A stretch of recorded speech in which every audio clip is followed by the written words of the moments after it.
রাহেলার বয়স মাত্র ২২, ঢাকা বিশ্ববিদ্যালয়ের ছাত্রী।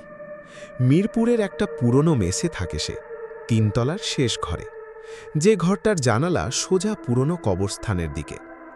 মেসের বাকি মেয়েরা বলেছিল, ওই ঘরে থাকিস না, আগের মেয়েটা কেন চলে গেছে কেউ জানে না। রাহেলা হেসেছিল, সে ভূতে বিশ্বাস করে না। উঠে আসার প্রথম রাতে রাহেলা বই পড়ছিল। রাত তখন ১২টা। হঠাৎ বাইরে থেকে আওয়াজ এলো, কেউ যেন তার নাম ধরে ডাকছে, রাহেলা, রাহেলা, একটু নিচে আয়। গলাটা চেনা লাগল, তার মায়ের গলার মতো। কিন্তু মা তো বরিশালে, এত রাতে মা এখানে আসবে কিভাবে? সে জানালা দিয়ে উকি দিল। নিচে অন্ধকার, কেউ নেই, শুধু কবরস্থানের পুরনো বটগাছটা বাতাসে দুলছে।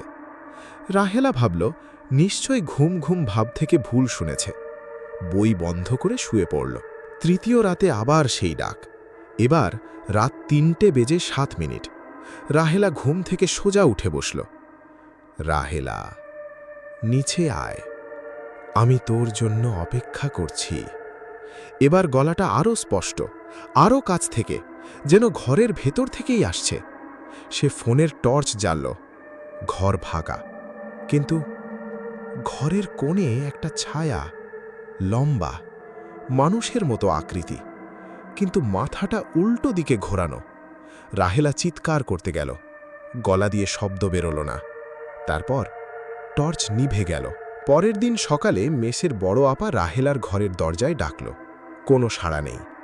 দরজা খুলে দেখল, রাহেলা বিছানায় বসে আছে স্থির, চোখ খোলা, কিন্তু কথা বলছে না, নড়ছে না, শুধু ঠোঁট দুটো নড়ছে, খুব আস্তে আস্তে।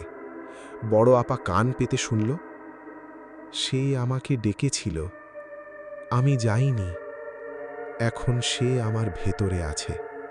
রাহেলাকে হাসপাতালে নেওয়া হলো। ডাক্তার বলল শকে আছে, কিছু হয়নি। কিন্তু সেদিন রাত থেকে রাহেলা আর ঘুমায় না।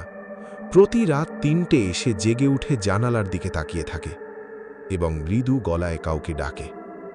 পরে জানা গেল, মেসের ওই ঘরে আগে যে মেয়েটা থাকত তার নামও ছিল রাহেলা। বছর ৫ আগে সে নাকি এক রাতে হঠাৎ মেস ছেড়ে চলে যায়। পুলিশের রেকর্ডে আছে সে আর কোনো দিন বাড়ি পৌঁছায়নি, এবং কবরস্থানের কেয়ারটেকার বলেছিল, বটগাছের নিচের কবরটা নতুন না, সেখানে একটা নাম ফলক আছে, ভাঙা, অর্ধেক মাটি দিয়ে ঢাকা। নাম ফলকে লেখা, রাহেলা বেগম। সে চলে গেছে, কিন্তু ফিরে আসে।